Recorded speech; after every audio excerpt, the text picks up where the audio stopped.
نحمده ونصلي ونسلم على رسوله الكريم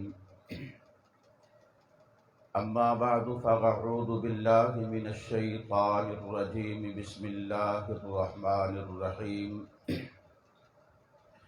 ما كان محمد أبا أحد من رجالكم ولكن رسول الله وخاتم النبيين قال النبي صلى الله عليه وسلم أنا خاتم النبيين لا نبي بعدي صدق الله العظيم وصدق رسوله النبي الكريم درود اللهم صل على محمد وعلى آل محمد كما صليت على إبراهيم وعلى آل إبراهيم إنك حميد مجيد اللهم بارك على محمد وعلى آل محمد كما باركت على إبراهيم وعلى آل إبراهيم إنك حميد مجيد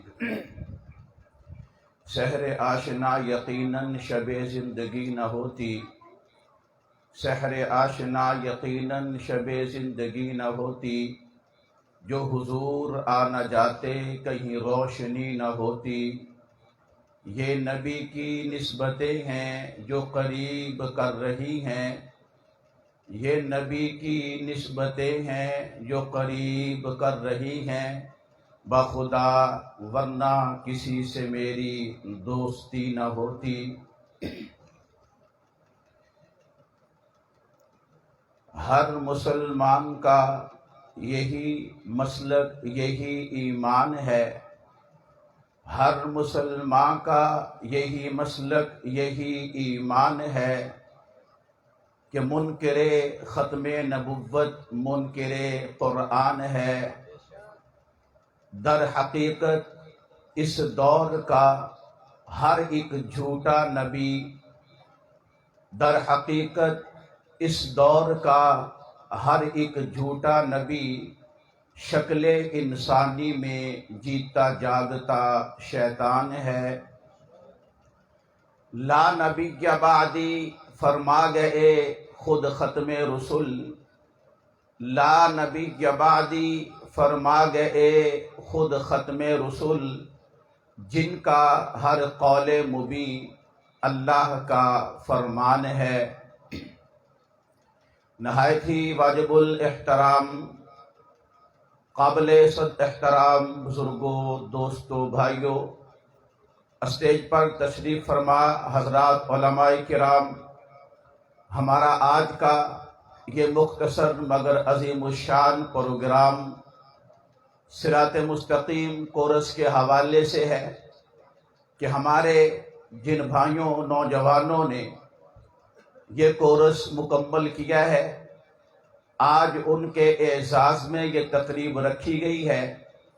اللہ رب العزت سے دعا ہے کہ اللہ پاک ان کا کورس پڑھنا، حضرات کا کورس پڑھانا اور ہمارے بڑوں کی اس محنت کو اللہ پاک قبول فرمائے۔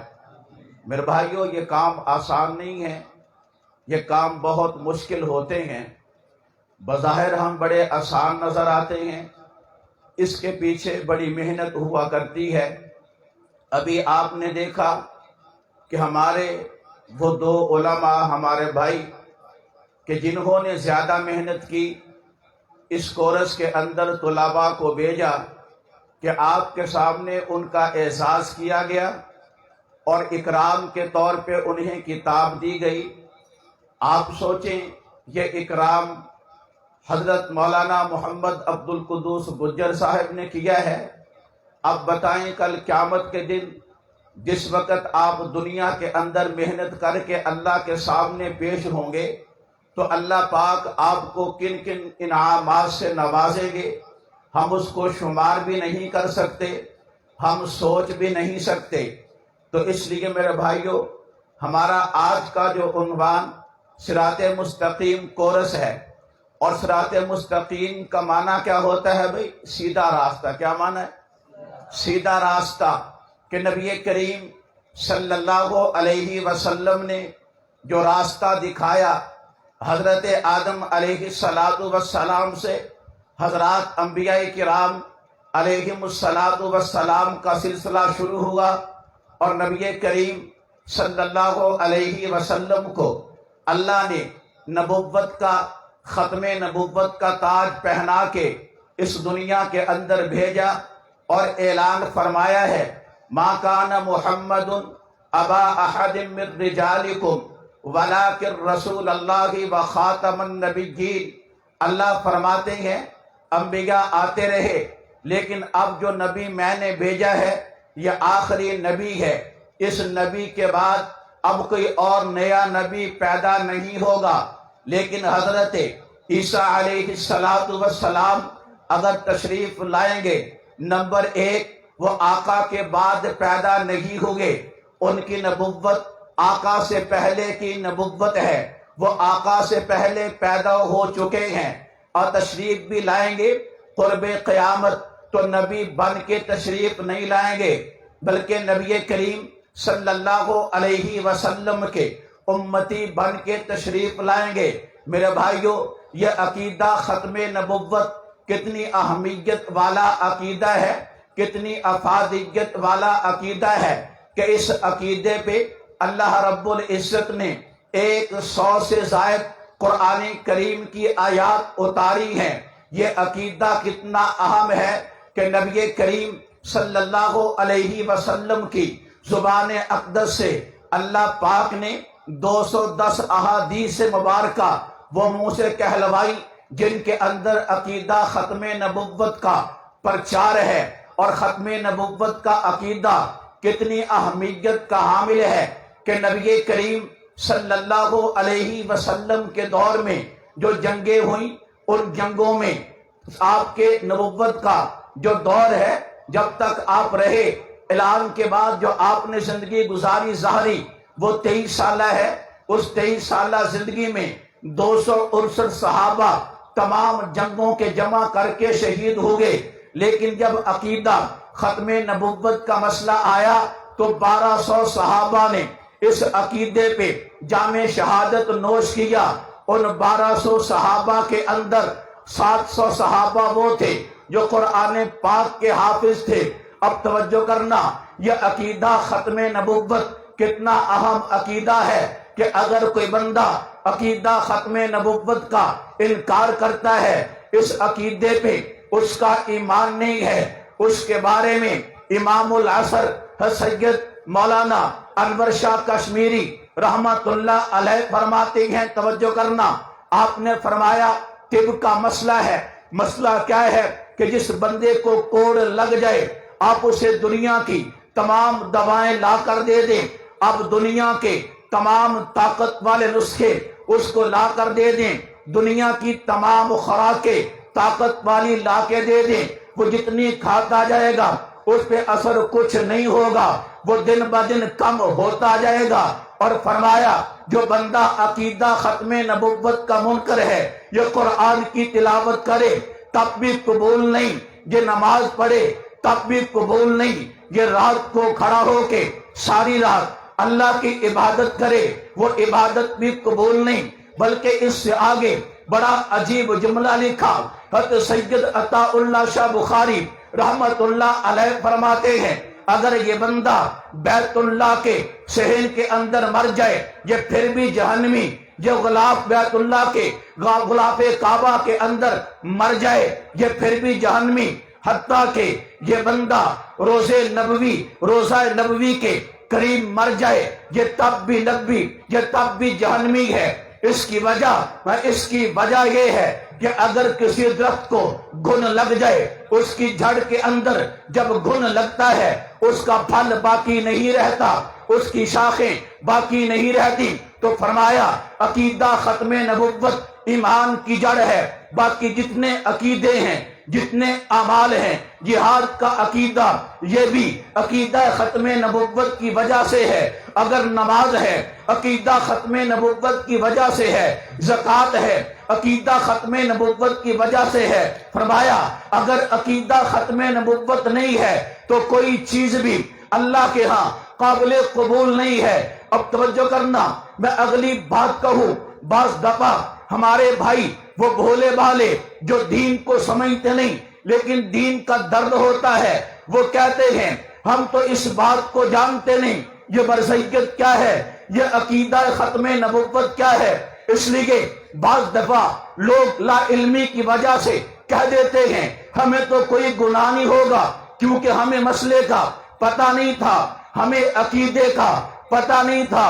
جو عقیدہ جس کے بارے میں اللہ نے قرآن پاک کی 100 سے زائد آیات اتاری، جس کے بارے میں میرے پیغمبر کی 210 سے زائد احادیث موجود ہیں، وہ عقیدہ اس کے بارے میں اگر کوئی کہتا ہے مجھے علم نہیں، میری پکڑ نہیں ہوگی، میں ان بھائیوں کے لیے کہنا چاہتا ہوں میرے بھائی یہ عقیدہ وہ عقیدہ ہے، کتنا اہم ہے۔ مرزا قادیانی یہ عام کافر نہیں، مرزائی یہ عام کافر نہیں، یہ ایسے بدبخت ہیں۔ مرزائیت نے جب نبوت کا دعویٰ کیا، اس نے صرف آقا کی نبوت کا انکار نہیں کیا بلکہ حضرت آدم علیہ السلام سے لے کر نبی کریم صلی اللہ علیہ وسلم آپ سے پہلے جتنے انبیاء آئے، ہر نبی نے نبی کریم صلی اللہ علیہ وسلم کی ختم نبوت کی بشارت دی ہے۔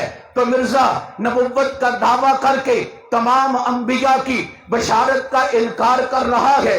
مرزا قادیانی نبوت کا دعویٰ کر کے قرآن کریم کا بھی انکار کر رہا ہے، بلکہ صرف یہاں تک نہیں، مرزا قادیانی نے کہا، نعوذ باللہ توجہ کرنا، مرزا قادیانی کہتا ہے کہ آقا محمد تشریف لائے تو آپ تشریف لانے کے بعد شریعت کو مکمل نہ کر سکے، اس لیے اب اللہ نے دوبارہ مجھے نازل کیا تاکہ میں شریعت کو مکمل کر دوں۔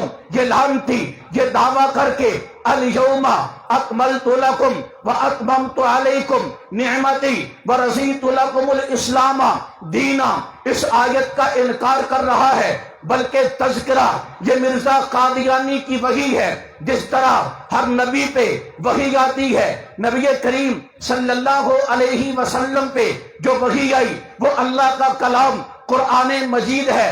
مرزا کہتا ہے مجھ پہ وحی آئی، اس وحی کا نام رکھا تذکرہ، اس کے اندر کہتا ہے جتنی آیات آقا صلی اللہ علیہ وسلم کی عظمت اور مقام میں نازل ہوئی، کہتا وہ تمام آیتیں اس کے بعد اب دوبارہ میرے بارے میں نازل ہوئی، بتایا باقاعدہ اس نے آیات کو لکھا ہے۔ یہ اتنا بڑا لعنتی، اتنا بڑا کمینہ اور کذاب ہے جس نے آقا صلی اللہ علیہ وسلم کی بھی توہین کی، اللہ کی بھی توہین کی، صحابہ کی توہین کی، امہات المؤمنین کی توہین کی، حضرت عیسیٰ علیہ السلام کی توہین کی۔ اس لیے میں آخری بات کر رہا ہوں، بعض دفعہ ہم یہ کہتے ہیں ہمیں پتہ نہیں تھا، ہماری پکڑ نہیں ہوگی، ہمیں علم نہیں تھا کہ اللہ کے نبی آخری نبی ہے۔ تو الاشباہ والنظائر والا کہتا ہے اذا لم یعرف الرجل ان محمدا صلی اللہ علیہ وسلم آخر الانبیاء لیس بمسلم انہ من ضروریات الدین۔ یہ فرماتے ہیں اگر کسی بندے کو یہ علم نہیں کہ آقا صلی اللہ علیہ وسلم آخری نبی ہے، یہ بندہ مسلمان نہیں ہے، یہ بندہ مسلمان نہیں ہے۔ تو اس سے پتہ چلا ختم نبوت کا عقیدہ سیکھنا، ختم نبوت کا عقیدہ سکھانا یہ فرض ہے۔ جن کو علم نہیں ان پر سیکھنا فرض ہے، جن کو علم ہے ان کے ذمے سکھانا فرض ہے۔ سیکھیں گے نا پھر سیکھیں گے۔ تو اس لیے میں عرض کر رہا ہوں، انور شاہ کشمیری انہوں فرماتے ہیں کہ جو بندہ ختم نبوت کا دفاع نہ کر سکے، جو بندہ ختم نبوت کا دفاع نہ کر سکے، اس بندے سے گلی کا کتا اچھا ہے، گلی کا کتا اچھا ہے۔ یہ عقیدہ اتنا اہم ہے، یہ سیکھنا چاہیے نہیں سیکھنا چاہیے؟ سارے ہاتھ کھڑے ہیں، سیکھنا چاہیے نا۔ تو اس کے لیے انشاءاللہ العزیز ان قریب ختم نبوت کورس رکھا جائے گا یہاں جامعہ کے اندر، انشاءاللہ العزیز اس کا اعلان اے مولانا کریں گے۔ شبان ختم نبوت پہ کام کر رہی ہے، یہ ایک جماعت ہے جس کے سرپرست اعلیٰ پیر طریقت رہبر شریعت امام الصلحاء حضرت مولانا مفتی محمد حسن صاحب ہیں، اس کے امیر سید حضرت مولانا سید ناری شاہ صاحب یہ اس کے امیر ہیں، یہ ختم نبوت کا کام کر رہے ہیں۔ اور تحصیل تانگلیا کی خادمیت میرے ذمہ لگی ہے. میں آپ کا خادم ہوں، اس لیے آپ کے پاس درخواست لے کے آیا ہوں، آپ کے سامنے عرض کر رہا ہوں کہ ہم گلی گلی اس عقیدے کو لے کے انشاءاللہ گھومیں گے. آپ کے پاس بھی آئے ہیں کہ آپ بھی عقیدہ ختم وہ سیکھ لیں. سیکھیں گے انشاءاللہ. تو انشاءاللہ اس کا اعلان بھی ہوگا، باقاعدہ تاریخ کا اعلان ہوگا. یہ عقیدہ ایک دن کا صرف 3 گھنٹے کا ہو. کتنے گھنٹے کا بھائی؟ 3 گھنٹے کا. تو تمام حضرات سے اپیل ہے اس کے اندر شرکت فرمائیں، اس عقیدے کو سیکھیں، اس کو آگے پہنچائیں، تاکہ کل قیامت کے دن نبی کریم صلی اللہ علیہ وسلم کی شفاعت کے ہم مستحق ہو سکیں. اللہ سے دعا ہے اللہ صحیح معنوں کے اندر محنت کرنے کی توفیق عطا فرمائے اور صحیح معنوں کے اندر عمل کرنے کی توفیق عطا فرمائے. وما علینا البلاغ المبین.